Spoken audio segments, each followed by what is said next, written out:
नीतीश कुमार की राजनीति को फ्रेम्स में देखेंगे, कई फ्रेम्स में अलग अलग छोटे छोटे अगर शॉर्ट्स में देखेंगे तो नीतीश कुमार की राजनीति हमेशा राजनीति विभाग के जो भी राजनीति शास्त्र को समझने वाले लोगों के लिए एक शोध का विषय हो सकता है। वो उस पीढ़ी के राजनेता हैं नीतीश कुमार, जिस पीढ़ी में एक राजनीति में शुचिता की बात की जाती है। और आप देखिए कि नीतीश कुमार ने हमेशा राजनीति में एक शुचिता का एक ऐसा उदाहरण पेश किया है। वो वैसे व्यक्ति हैं जिन्होंने रेल दुर्घटना होने पर अपने पद से इस्तीफा दिया था। वो वैसे व्यक्ति हैं, पहली बार 7 दिन के लिए मुख्यमंत्री बने थे, बहुत ही स्वेच्छा से जाकर उन्होंने राज्यपाल को इस्तीफा दे दिया, लेकिन उन्होंने प्रदेश को एक आभास दिलाया कि अगर आप लालू से मुक्ति पाना चाहते हो तो मैं आपको एक स्वच्छ राजनीति दे सकता हूँ। एक और फ्रेम है जिस फ्रेम में आप देखते हैं कि नीतीश कुमार नहीं रह के सुशासन कुमार बन जाते हैं, सुशासन बाबू बन जाते हैं।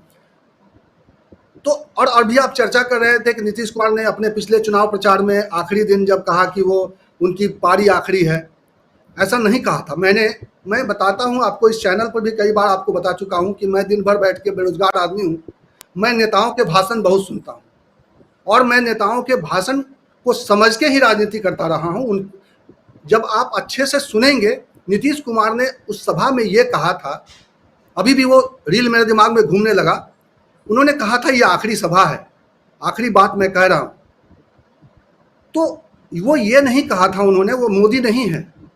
और इस देश में अगर राजनीति पर बात होगी आगे आने वाले समय में, ये मोदी काल में जो नीतीश कुमार की राजनीति चली है, और नीतीश कुमार ने अपनी राजनीति को कमोबेश, ढेर सारे दाग भी हैं, सृजन घोटाला भी है, ढेर सारे सवाल भी हैं।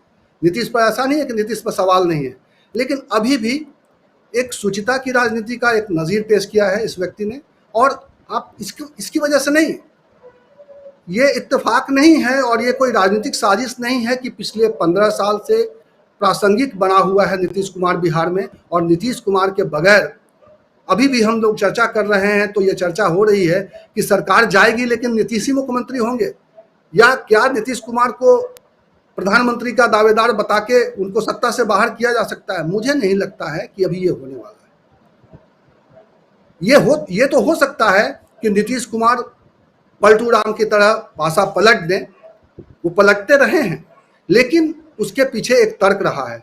जब वो पिछली बार पलटे थे, जब तेजस्वी और जो उनके भाई थे, उनके इन लोगों के जो राजनीति चल रही थी, इन लोगों का जो काम जिस तरीके से सरकार में आने के बाद वो जो नीतीश कुमार की छवि रही है उसके विपरीत जब काम कर रहे थे, तब उस काम से दुखी होकर उन्होंने पलटी मारी थी और शायद कड़वी घूंट की तरह भारतीय जनता पार्टी के साथ जाने का फैसला किया था। बहुत स्वेच्छा से नहीं किया था, शायद वो अपनी राजनीति को, अपनी बात को जिंदा रखना चाहते थे, अपने उस सवाल को जिंदा रखना चाहते थे, इसीलिए उन्होंने पलटी मारी थी। और इस बार भी जब वो पलटी मारेंगे तो एक सवाल के साथ पलटी मारेंगे। मुझे लगता है उनके इस पलटी मारने को लेकर भी बहुत लोग सकारात्मक रुख रखते हैं।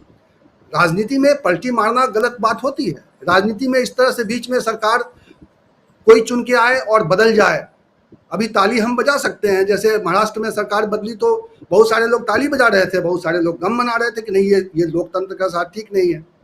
यहाँ भी यही हालत है।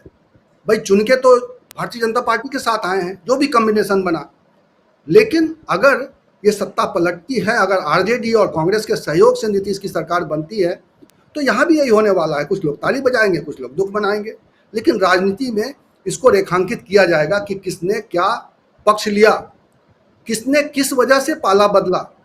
और मुझे लगता है कि इस वक्त जो बिहार एक मंथन में गया है, उस मंथन के पीछे यही है कि बिहार में जो नीतीश की सरकार है, जो नीतीश ने सरकार का जो एक निज़ाम कायम किया है, सरकार का जो रूप दिखाया है पिछले 15 सालों में, अगर उसको जिंदा रखना है तो नीतीश को मुख्यमंत्री बना के रखना पड़ेगा। और इसीलिए कसमकस है कि भाई जो सवाल उठाया जा रहा है आरजेडी की तरफ से कि भाई तेजस्वी होंगे अगला चेहरा तभी हम समर्थन करेंगे, इस सवाल पर इतनी जल्दबाजी में फैसला नहीं होगा।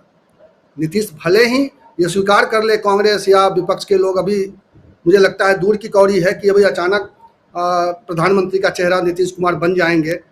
ये हो सकता है, ये प्रस्ताव में जा सकता है, लेकिन अभी अगर कुछ बदलता है, राजनीति में कुछ भी असंभव नहीं होता है। अगर महाराष्ट्र में सरकार बदल सकती है या झारखंड में बदलने की कोशिश हो सकती है और कोशिश करते करते नाकाम हो सकती है, तो बिहार में भी बहुत कुछ बदल सकता है या बदलते बदलते नहीं बदल सकता है। क्योंकि कई बार ऐसी चर्चा पहले भी हुई है, जो कम्बिनेशन है, जो इक्वेशंस हैं, जो नंबर्स हैं बिहार में, वो नंबर्स इतने इस बात के लिए फर्टाइल हैं कि कभी भी किसी की सरकार बन सकती है। लेकिन सवाल मुद्दे का है, और उस मुद्दे पर अभी सहमति बनेगी नहीं बनेगी ये आगे तय होगा। लेकिन आपने जो सवाल उठाया नीतीश की राजनीति को कैसे देखते हैं, तो नीतीश की राजनीति को इसी रूप में देखा जाएगा, इसी रूप में रेखांकित किया जाएगा कि नीतीश हमेशा राजनीति में कुछ नैतिकता, शुचिता बचाकर उन्होंने जो रखा है। उनकी पीढ़ी के जो राजनेता हैं, उनकी पीढ़ी के बहुत कम लोग अब राज्यों में मुख्यमंत्री रह गए हैं। तो अभी देखना होगा कि क्या होने वाला है। अभी बहुत कुछ आप श्योर शॉट नहीं कर सकते, गिरने वाली है बिहार की सरकार, हम सवाल उठा रहे हैं, लेकिन ये सवाल इतना आसान नहीं है इस सवाल का जवाब।